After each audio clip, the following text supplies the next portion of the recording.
Hey everybody, Jeffrey Powers here from Geekazine, and you're watching another Wirecast tutorial. This time it's part 7, Wirecast for YouTube, and using Wirecast for YouTube in tandem with your Wirecast 5.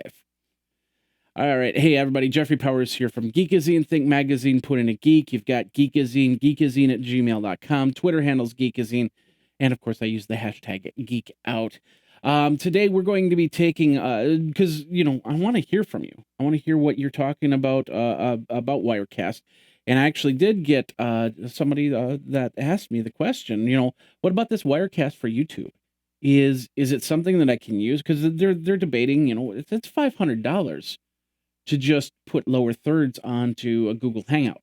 Maybe it's $500 to make a video with a lower third, or just picture in picture and stuff like that. Is getting the full $500 version, is that a good idea? Or go for the Wirecast for YouTube if YouTube is the only place that you're going to be doing that? Well, I decided that, okay, well, what I'll do is I'll take the secondary computer here and I will install Wirecast for YouTube and see what happens. The first thing that you need to know is if you've got Wirecast on the machine, you can't download and install Wirecast for YouTube. I would guess maybe, possibly, I didn't try this. If you set it just for yourself when you do the install, because on Windows it says, do you want to do it for all your profiles or just the one profile?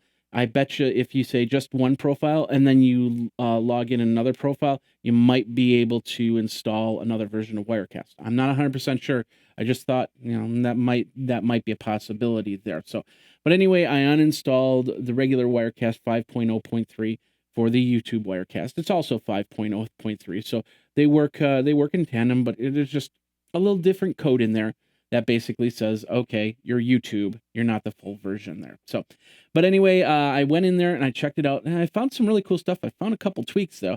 Hopefully they won't change those tweaks, because this will make it very useful for those of you that just want to, want something to go to Google Hangout, Google or YouTube video or something like that. So let's go over to the secondary desktop now.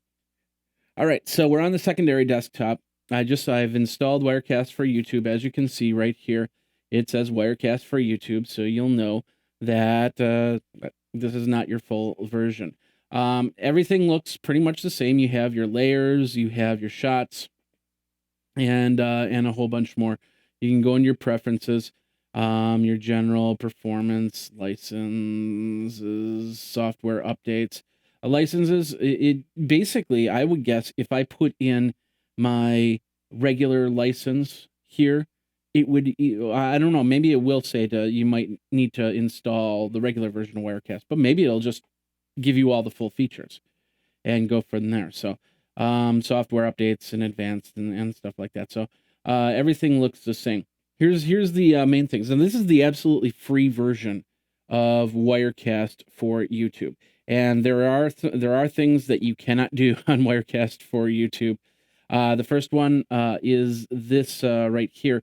If you try and go into edit, it's going to say the shot editor will not let you do that.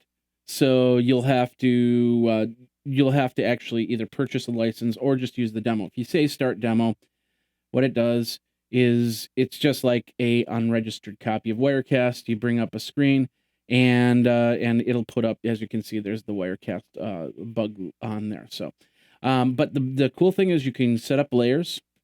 So I have right now I have just the HD webcam on here, and then the Ivory title for a lower third, and then the internal microphone, so I can bring in a audio source and go from there. Now here's it also works with master layer. It won't let you do a master layer in regular mode, but once you've purchased the $199 copy, the $199 copy, you'll be able to do that. Otherwise, you can do it in demo mode. Now here's a very interesting and a trick, and maybe a hack or whatever you want to call it. And unfortunately, if they update Wirecast, they might get this out of here. I put a lower third on here, and I don't know if you noticed this, but that lower third was on there before I said yes, start the demo. So I'm in demo mode. I can go in here and I can edit. I can, like I said, put in the Ivory title and I put in all my text for my lower third. I even zoomed in the camera a little bit because I'm not in the actual shot for the camera. There I am there, but I've got everything now set for my frame. I might want to move my picture down a little bit. We'll do that like that, and then we'll close that up. And now that looks pretty good. I've also set up a remote desktop, which you will be able to do. And you want to get the latest version of Wirecast remote desktop, which right now is 2.0.5. But of course, when you rewatch this video, it might be a different version. So check it all out. It'll go in correspondence to the version of Wirecaster. So I've set up a remote desktop. I've set up a video with me in lower thirds. Now you're saying, well, this is once again in watermark mode, so and I totally understand that. So what I'm going to do is I'm going to save this, and I'm going to close it out. So save and close out, and then what we're going to do is we're going to go right back into Wirecast.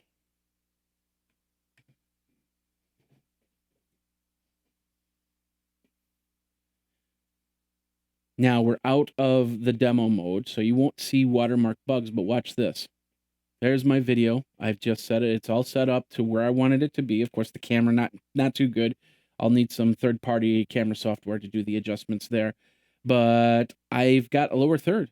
I've got my camera. I'm ready to go. I can actually do a Google Hangout from here. So, and of course, if I double-click on here, it's going to say, hey, you don't have the full version.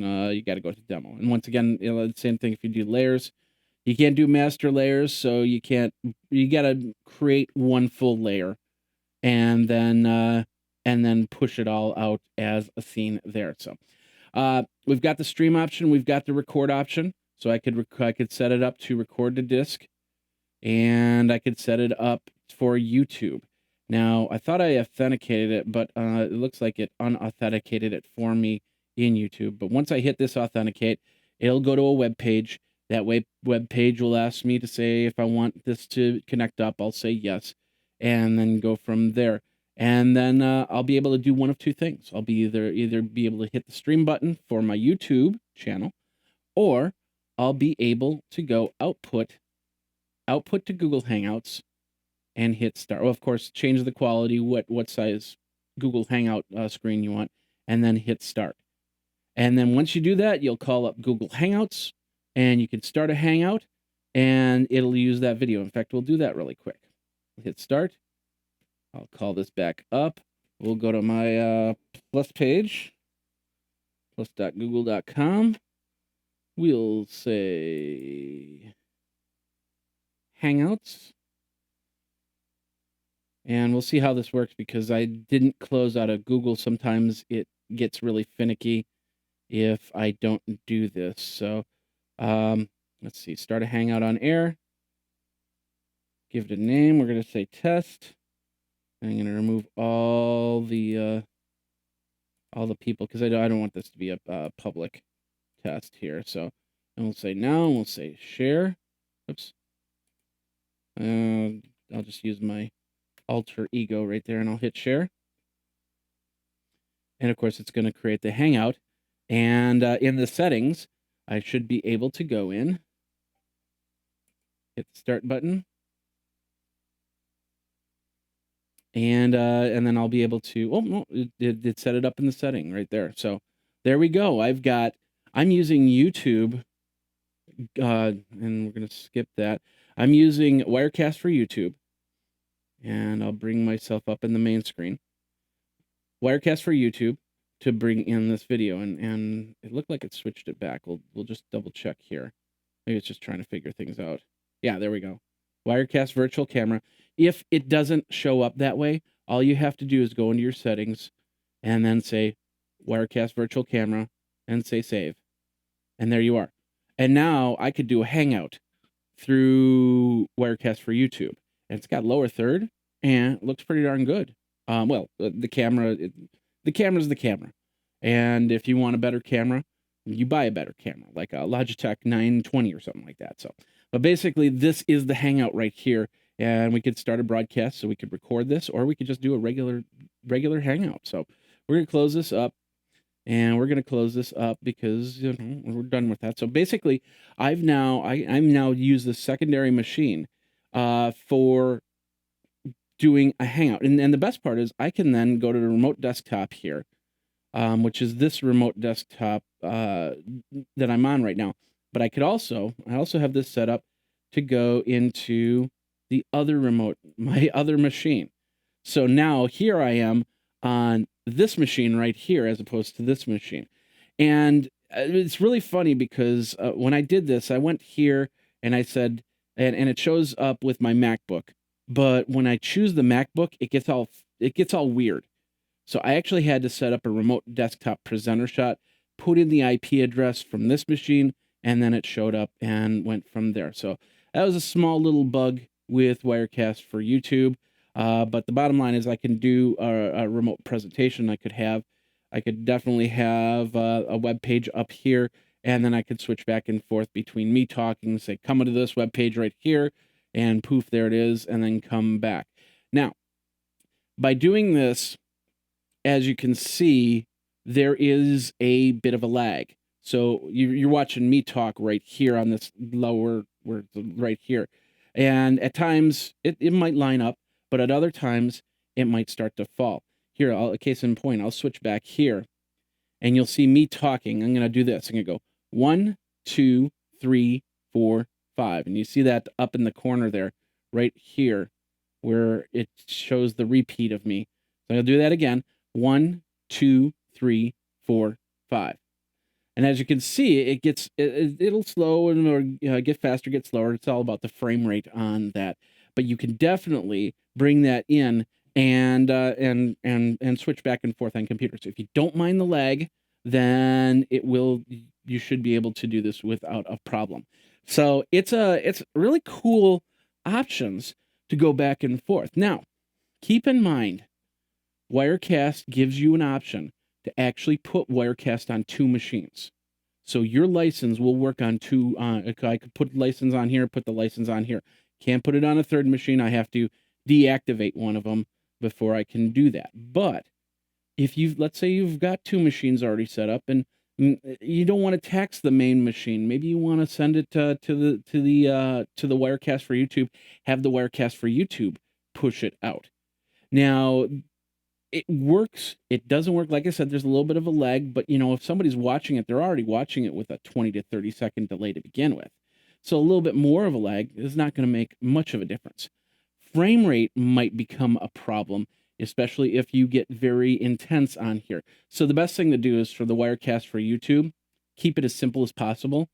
So you just have, like right now, I just have the one scene, which is me talking, showing the remote desktop of this computer. So it's this computer showing this computer, showing this computer, showing this computer. So, but it then pushes here with a little bit of a lag. As long as the audio and the video line up, it shouldn't make much of a difference. And then this one takes care of the stream. So I could actually use this to do what I'm actually doing right now, and that is record what I'm talking about. This is really cool. And this can get you into a whole new level of things, because there's a lot of people that actually use Wirecast for one thing and one thing only, and that is to bring in the finalized video and then bring it to Wirecast to stream out. Maybe to do like put a little bug on the top saying pre-recorded if they're showing videos of stuff they recorded already, and then that pushes through Wirecast, and then that goes out to Google or Ustream or whatever. So they have more than one version of Wirecast, and they're probably using one license on 2 machines, multiple machines, so they will have multiple licenses and go from there. Some pro, maybe some regular versions. So there's a lot of ways that you can actually take this information and use it. So you can set up scenes, make things go smoother, be able to record on one, stream on another. And that was always the problem when I did Geeksmack before Wirecast for YouTube came around, was every time I tried to stream and record at the same time, my frame rate would just go down. My resources would go down. Right now, my main computer is sitting at 50 to 55% CPU cycle with about it's about 1400 kilobits per second for a 720p video. Not too bad. And I even have it switched over to my integrated graphics because this is a MacBook Pro that has can switch from AMD graphics to Intel graphics. And I was testing out the differences between the two. And as you can see, it does a pretty good job with just the Intel graphics in itself. But with the desktop presenter, pushing it over here, now I can sit here and I can stream over to YouTube and go from there. So let's take a look at some of the other options here on the YouTube. And what we're going to do is we'll close this shot. We'll go to blank shot and we'll go over here. And so basically, here's what you got. You've got your regular file open. You can create your Wirecast layers, although you can only use layer 3 or master layer 3. You can rename shots, duplicate shots. The edit shot, as you can see, that you have to purchase a license, but I showed you that little workaround there to set up your stuff and then turn around and close it out, come back in, and then go from there. Switch, you can choose your switch, smooth switch from here, or cut, or bow tie. Some of them you'll need to, looks like you only got 3 options here. So I could do that for a little bit of fun, or just a straight up cut and go from there. Let's see, where are we? We can also auto live preview swap is you got to purchase that. That's $199. You can start playing all movies. That's if you set up a movie inside your master layer. And you can jump to your points and you show your asset manager, which is right here. Everything that I have hooked up to this machine. What else we got? Some of the stuff, as you can see, there's pro. So this is telling me right now that I could actually throw a pro license into this Wirecast for YouTube, and it would act like a full version of Wirecast. Remote desktop presenter, as you can see, we can do that. You can show your source settings. And this is where I had to set up, and I'll show you this really quick. So I set up my remote desktop presenter. I did that by hitting the plus button and said, add remote desktop presenter. And right here, that's where you put in your IP address. And you choose with audio or not with audio. It'll figure out the video size once it does that and go from there. But we'll just close that out. But I can also set up my HD webcam if I want to. The capture device settings, I can probably pull up a little bit more, configure it a little bit better so it looks a little bit better. As you can see, I've got a lot of different options here. We'll just take down the saturation a little bit to make it look a little bit better. We'll hit OK. There you go. I look a little bit better, and it's not great, but I can do a lot of tweaking there. So now when I come in here, I look grainy, but I do look a lot better than I did before. So you can work on there. What else do we got here? Let's go back. We've got sources, output size. You can change your canvas size. That's this screen right here. To if your computer can't handle the 720p video, switch it to 480, switch it to 360. Your output settings brings up the output settings, but once again, I think this is where you'll do your YouTube and your record to disk. You can start and stop your broadcasting. No external display out. I don't think you can hook up to another monitor using YouTube. So that's a pro or a regular feature. And then of course, output to Google Hangouts. As you can see, I've got that started, so I could start on my Hangout. We're just going to stop it since I didn't do that. I'm not doing that anymore. Layout. We can't do much of the master layers, but we can check out the master audio, master shot. That's this part right there. As you can see, the master audio just disappeared. It came right back. Window. We've got no options here unless you're paying for the version of Wirecast for YouTube. And then, of course, all the regular stuff in the help area. So that's a lot. But that's also a lot if you just want, like I said, if you just want to take Desktop Presenter on your main computer, turn it on with audio, push it over to this machine, which would then go to your YouTube, which could then go to your Google Hangout. Then you do all your controls from this machine, and then you run the rest from this machine. Now, I didn't show you this, but I can do this really quick because as you can, well, actually, that was the webcam. So we're going to go back over to Tool, and I'm going to do this. Watch this. So I'm going to hit the start demo again, and then I'm going to go in here, and then I'm going to go to this screen right here. Oops. Well, I'll just have to, and basically I'm just going to enlarge it. And you got to play around with it a little bit. Oops. And then bring it in. I think that'll do it. So now if I do this, and let's see, I'll switch over to my main. You'll see my main shot, but you're not seeing it over on the secondary machine. And it's the whole thing going back and forth. You just saw it for a second there. You'll actually see, you saw my video without any of the Wirecast box there. And it goes, and of course, we've got the bug going here now. So if I close this, I'll save these settings. I'll go back into Wirecast.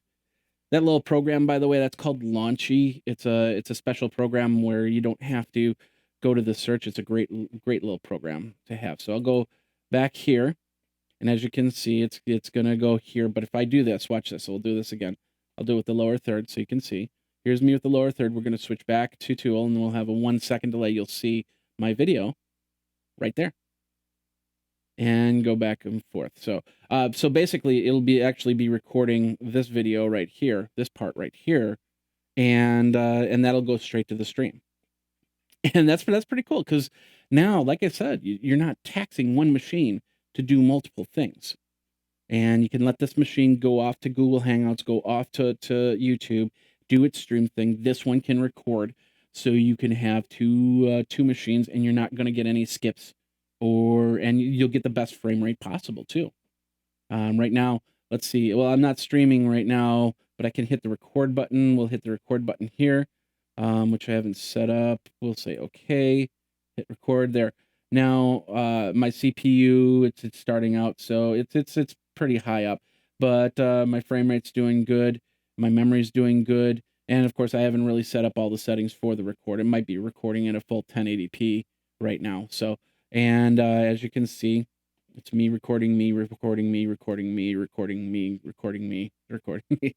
But as you can see, it's taxed on the CPU because I don't know what I have for settings here. I'll just check it out really quick. Record to disk, bitrate 2217. So that looks like a 720p. Probably you'll need to do some different encoding options to it to make it really work. So, but basically that's it. That's what you can do with Wirecast for YouTube. Very, very useful, especially if you're using Wirecast for your second license on another machine to do something else. Maybe create another scene, which then pushes into this machine, which then you can use to record and have a lot of fun with it. Or if you're just deciding, well, do I need to get another copy of Wirecast? Yes, no. Well, try using Wirecast for YouTube, see what happens. If that's all the functionality you need, $199, a lot better than $499. Simple as that. So, and that's pretty much it. That's Wirecast for YouTube, and very functional. And I like the idea. I might just have that in my arsenals for just in cases, and go from there. Another thing you could do, you could actually, if you want to, you can actually set up 2 streams. Possibly, maybe this is your Skype machine, and you're bringing in the Skype person here, and you can do the switches back and forth on this machine rather than this machine. So lots of ways to split it up into multiple machines, so you can keep going and go from there. So I babbled on too much on that, but that's bottom line. That's Wirecast for YouTube in a nutshell, and using Wirecast for YouTube for both of these machines to create this somewhat of this effect right here, which is tough to see right now because I'm switching back and forth. So anyway, that's it for part 7. My name is Jeffrey Powers. You can find me over at Geekazine, Think Magazine, put in a geek, geekazine@gmail.com. We've got more Wirecast tutorials. I'm going to try and get about 10 or 12 of them for you so you can consume the whole series and go from there. But until then, my name is Jeffrey Powers. You guys geek out. Thanks a lot for watching, and take care.